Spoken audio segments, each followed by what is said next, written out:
Shalom, party people, and welcome to the 12th C. It is November 28th, 2022, day 58 of 75 hard for me. Approximately 34-ish degrees Fahrenheit at 5 a.m. this morning, time of my run. I did 3 miles in 28 minutes, which wasn't terrible. Definitely want to continue to improve that. I think I can shave a little bit of time off mañana for sure. I did do some push-ups, some shoulder flies, and a few pull-ups, and mostly just hanging on the pull-up bar. My shoulder has been bothering me a little bit. It was before I even began splitting wood, but splitting wood definitely aggravated it, and so trying to stretch that out. I have been stretching, I have been doing some other things, but it's something that I need to be a lot more diligent about, and so definitely one of those things like we were talking about yesterday. I need to be faithful in the very small things, especially the things that I view not mattering, because they're going to end up mattering for sure. Did do some walking and stretching, and we'll do some more stretching tonight. Did do my picture. My gallon weighed 199.6 pounds. I technically skipped breakfast, although with how much I had for lunch, that definitely made up for skipping breakfast. I did deer chili rice, carrots with hummus and spinach, and then some sugar-free crackers. And the portion size definitely made up for no breakfast. And then dinner, I did a panini of deer meat, eggs, and cheese. And finished up my Bible reading today for Romans 4 through 13. Continued in Jordan Peterson's 12 More Rules for Life. I am very close to completing 12 More Rules for Life, and it's due very soon at the library, so trying to more speed read through this one. This is definitely going to be one that I come back and read again. But hitting up the last of the rules on this one is try to make one room as beautiful as possible in your home. Thoughts on this one? I do see the wisdom in this one. My parents were remodeling their home when I was in late middle school, early high school. And the philosophy that they had is that, you know, hey, we travel and we would rather our home, you know, be really nice so that way we can come home every day, come home from when we're gone to, you know, kind of our little slice of heaven or whatever. I see the wisdom in arranging at least one room in your home to be a environment that is just so welcoming and that you just want to spend time in. I find that when this is the case, that tends to spill over in your life. I thought it interesting, Jordan Peterson was talking about how it's really odd that we frame art as if to contain it. And that really sent me off on a tangent of, hey, if I were to ever invest in a painting that I like, I wouldn't want it to be contained. I want it to almost spill over a little bit. And so I've commissioned some artwork before. My dad is a big enthusiast of a particular painter, and I had somebody do one for him that was a scaled down version of his favorite painting, and it made an excellent gift. And if I were to ever do something like that for myself, which I haven't found an artist that I've just, you know, gone head over heels for. I don't know what my style of paintings are, but if I were to ever do something like that and spend something on some very wonderful wall decor, that would be a, you know, a talking point and a piece that I just enjoy looking at. I would definitely want to make sure that it wasn't framed specifically for the purpose of, hey, I don't want to contain this beauty that is here. I don't want to put this in a box.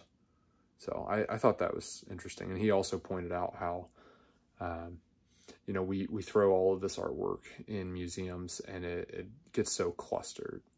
And why not just have, you know, one?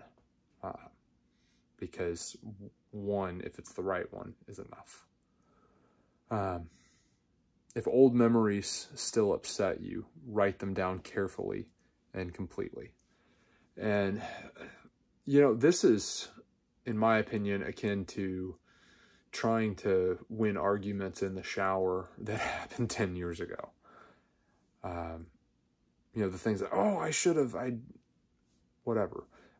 The typical person that doesn't suffer from, you know, severe issues, and I'm talking like life-crippling issues. The typical person that's just like, oh, why did I say this? Why did I do that? Write it down. We think better by putting it on paper or talking about it. And sometimes it's something we don't want to talk about because it embarrasses us or bothers us or we're ashamed of it. Write it down, if that's the case. I'm more of a talker, but there are a lot of instances where I've just had to put pen to paper.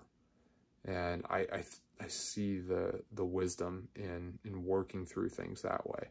And sometimes it'll take coming back multiple times and just, hey, here's what's going on. It is how we process things. We hold them in, it'll just eat us up.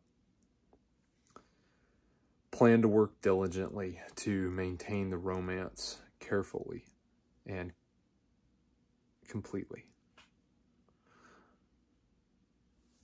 So,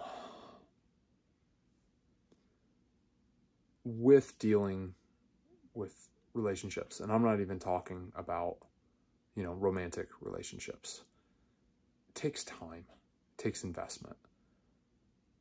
If you have people who are really important to you, spend time with them.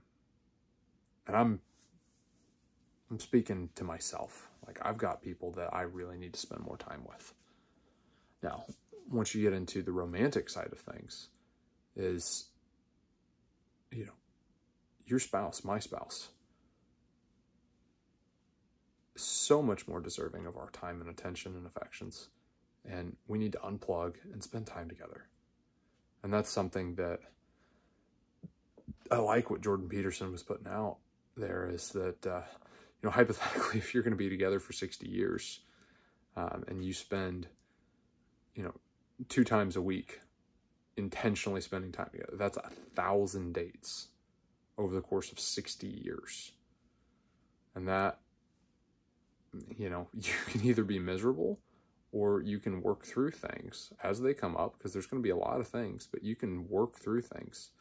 And this takes talking, this takes painful conversations, this takes arguments, this takes working through things. And I by no means have got it figured out, but I think having good framework to work through things and not just hold them in is a great foundation point. Don't allow yourself to become resentful or arrogant. So I have the capacity to be extremely arrogant.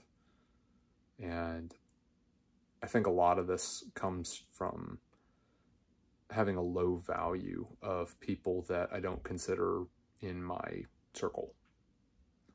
And this is something that, hey, this person has intrinsic value and they are worth time.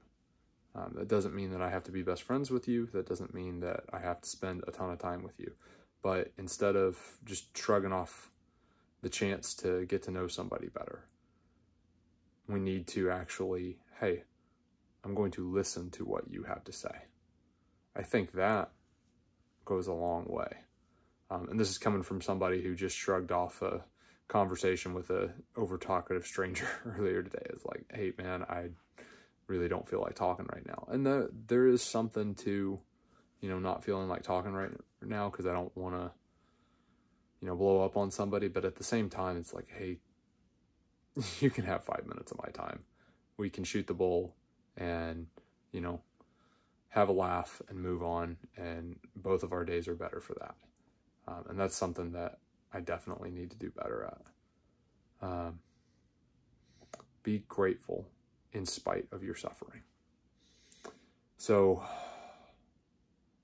to me, at least, from what I have observed, the people in life who are going through the worst things, the people in life who have nothing, if they are anchored usually in faith, but if they are anchored to something, to someone,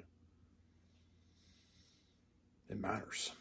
It really matters. And the ability to be grateful in the worst of circumstances makes life livable. Versus something small happens and it's literally the worst thing in the world. There's a difference. There's a huge difference. You know, the whole mountains out of molehills thing.